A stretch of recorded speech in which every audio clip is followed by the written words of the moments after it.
वृंदावन के वृक्ष को मरम न जाने कोई, डार डार और पात पात पे राधे राधे होए।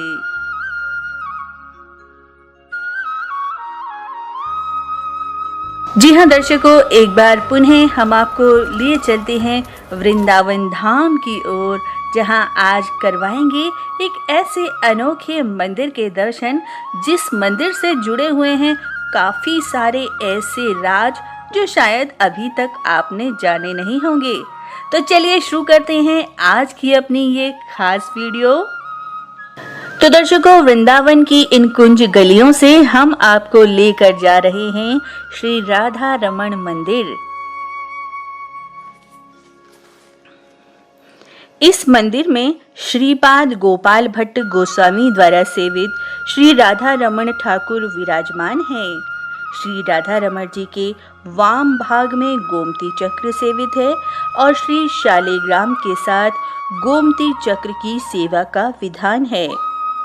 इस मंदिर के मुख्य द्वार के सामने बहुत बड़ा रास मंडल है, जिसको जयपुर नरेश महाराजा मान सिंह ने बनवाया था।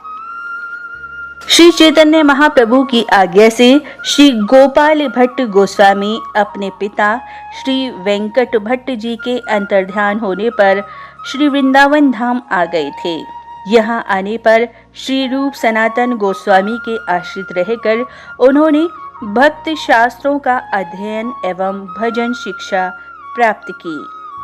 संवत 1960 में गोपाल भट्ट जी तीर्थाटन करते हुए जब सहारनपुर जिले के अंतर्गत देवबंध गांव में पधारे तो वहां के एक गौड़ ब्राह्मण ने उनका आतिथ्य किया और अपनी पहली संतान को उनके चरणों में समर्पण करने का वचन भी दिया। श्री गोस्वामी जी गंडकी नदी पर पधारे।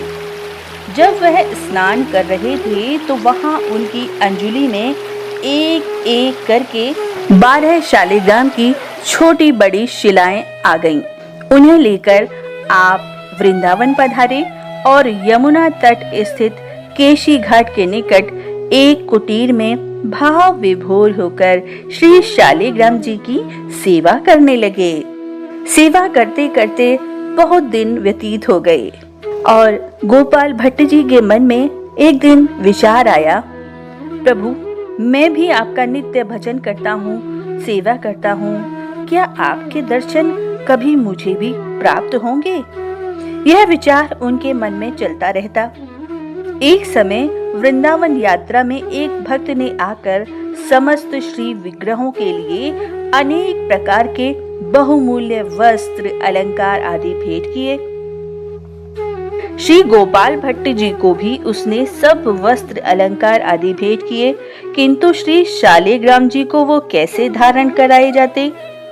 तो उन्होंने कहा, हमारो ठाकुर तो गोल मटोल है, हम कैसे अपने ठाकुर जी को ये वस्त्र धारण कराएंगे? तब सेठ ने कहा, जैसी आपकी इच्छा, अब मैं इन वस्त्रों और आभूषणों का क्या करूं?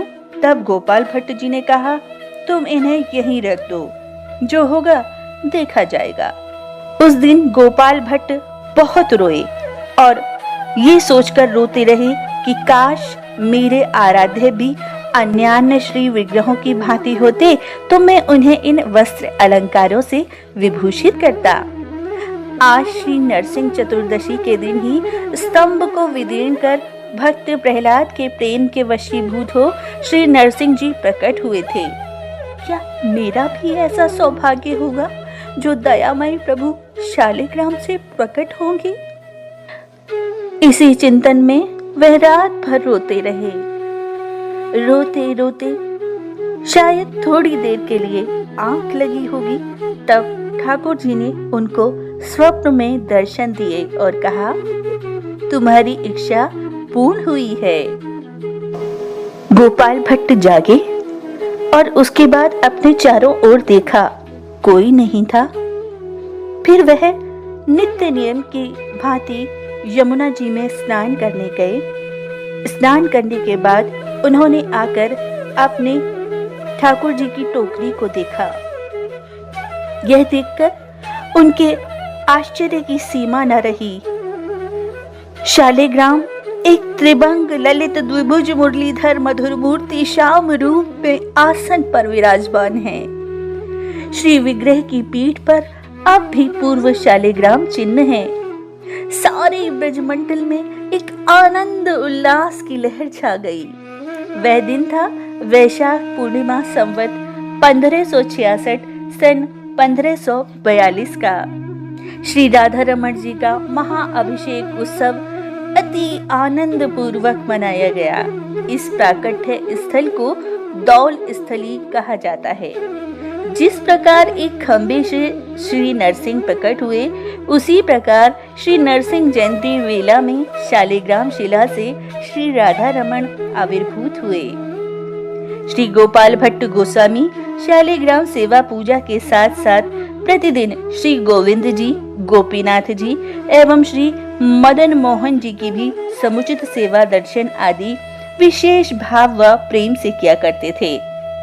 श्री राधा रमण जब श्री विग्रह रूप में प्रकटित हुए, तब श्री गोपाल भट्ट जी ने देखा कि श्री राधा रमण जी में श्री गोविंद जी के समान मुख कांति, श्री गोपीनाथ के समान वक्षस्थल तथा श्री मदन मोहन जी के समान चरण माधुरी साक्षात रूप में प्रकटित हुई है। श्री राधा रमण जी के दर्शन कर दर्शनार्थियों को एक ही श्री विग्रह में चारों श्री विग्रह के दर्शन प्राप्त हो जाते हैं।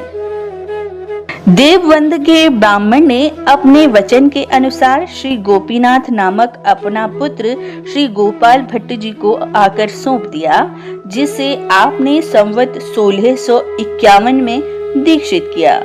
श्री राधा रमण जी का समस्त सेवा भार उसे सौंप दिया गया। उन्होंने गृहस्थ जीवन में प्रवेश नहीं किया था, इसलिए अपने छोटे भाई श्री दामोदर लाल को सेवा पूजा की स्थायी व्यवस्था के लिए नियुक्त किया। इस प्रकार उनके वंशज ही श्री राधा रमणीय गोस्वामी वृंद के रूप में आज तक श्री राधा रमण जी की विधिवत सेवा में संलग्न हैं।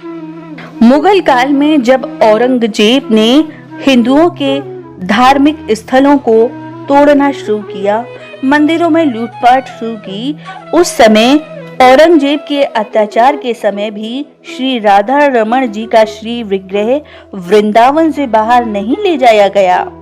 उन्हें यहाँ ही सुरक्षित स्थान पर रखा गया। श्री महाप्रभु के बैठने का पट्टा तथा डोर, कौपीन, बाहिरवास इस मंदिर में अब भी विद्यमान हैं। वर्ष में 6 बार इनके दर्शन होते हैं। अनंत ऐश्वर्य माधुर्य मंडित श्री राधा रमण जी का श्री कृष्ण जन्माष्टमी वाले दिन महाअभिषेक होता है, जो परम आनंद प्रदायक है और दर्शनीय है। और आइए अब श्री राधा रमण जी से जुड़ी हुई कुछ और जानकारी भी आपको यहाँ बताते हैं। जो भोग आरती हैं वो इस प्रकार हैं। सबसे पहला बाल भोग, राजभोग, उत्थापन, ब्यालू और उसके बाद दूध का भोग रात्रि के समय लगाया जाता है। हर भोग के साथ एक बात और खास होती है। वो क्या है? वो ये है कि हर भोग के साथ कुलिया प्रसादी और ठाकुर जी के लिए बीड़ा का भोग जरूर होता है। कुलिया प्रसादी की खास बात ये है कि पूरे विश्व में आपको ऐसी कुलिया प्रसादी कहीं नहीं मिलेगी जो इस मंदिर में मिलती है। यदि अभी तक आपने इस कुलिया प्रसादी का स्वाद नहीं चखा है तो जरूर इस बार कोशिश कीजिएगा कि ये कुलिया प्रसादी मंदिर के सेवाए से आपको प्राप्त हो जाए। इस कुलिया प्रसादी में कहा जाता है कि ये स्वयं ठाकुर जी के अधरों से स्पर्श करती है, अधरों का अमृत पान करती है, इसलिए इसका स्वाद अनोखा है। ये स्वाद आपको कहीं नहीं मिल सकता।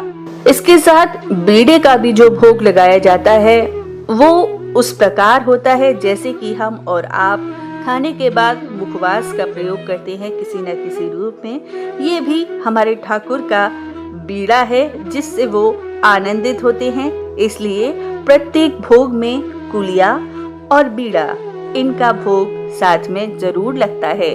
अब आपको बताते हैं यहाँ जो विशेष और बात है वो है ठाकुर जी की रसोई। जी हाँ, विश्व में ऐसी ये अनोखी रसोई है जिसमें अग्नि प्रज्वलित स्वयं नहीं की जाती, बल्कि ये अग्नि सन 1342 से स्वयं यहाँ प्रज्वलित की श्री गोपाल भट्ट जी ने। और गोपाल भट्ट जी ने भी इसको मंत्रों के द्वारा प्रज्वलित किया। तब से इस मंदिर में चाहे वो ठाकुर जी का भोग बने, ठाकुर जी की आरती की जाए या दीपक जलाए जाएं, सभी कुछ इसी अग्नि के द्वारा ही होता है। और ये अग्नि तब से लेकर अब तक अनवरत इसी प्रकार से है। एक बात और भी है कि राधा रमण जी गर्भगृह को छोड़कर आधे घंटे के लिए कहीं जाते हैं।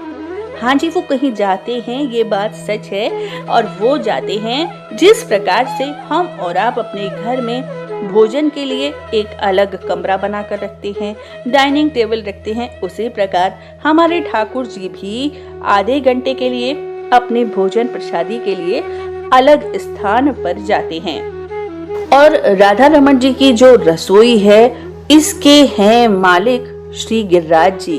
श्री गिरिराज जी की सेवा यहाँ पर की जाती है और श्री गिरिराज जी बड़े आराम से यहाँ पर सब पर नजर रखते हैं, क्या भोग बन रहा है, क्या प्रसादी बन रही है। के बाद बड़े भाव से राधा रमण जी का भोग लगाया जाता है। वैसे भाव से जो यहाँ के रसोइये हैं, जो यहाँ की सेवा करते हैं ठाकुर जी की भोग प्रसादी में, बड़े भाव के साथ ठाकुर जी का भोग प्रसादी बनाते हैं, जिसका आनंद अलग है। ठाकुर जी के श्री विग्रह के विषय में जानकारी प्राप्त करने के लिए कुछ वैज्ञानिकों ने भी इन पर शोध करने का प्रयास किया। और वे जब यहाँ आए तो उन्होंने पाया कि श्री विग्रह में कहीं से कोई भी जोड़ नहीं है, ना ही इस मूर्ति को कहीं से तराशा गया है। तब उन्होंने भी पाया ये वास्तव में एक चमत्कारी शिला है, जिसके दर्शन करने से आपको साक्षात भगवान कृष्ण के दर्शनों का पुण्य फल प्राप्त होता है। दर्शकों, ये वीडियो आपको कैसी लगी कमेंट में अपने विचार जरूर लिखें और वीडियो को लाइक भी करें। यदि आप हमारे चैनल पर पहली बार कोई वीडियो देख रहे हैं तो हमारे चैनल को सब्सक्राइब अवश्य कर लें और घंटी वाला बटन दबाकर हमारे सारे वीडियो के नोटिफिकेशन प्राप्त करें। जय श्री कृष्णा, जय श्री राधे।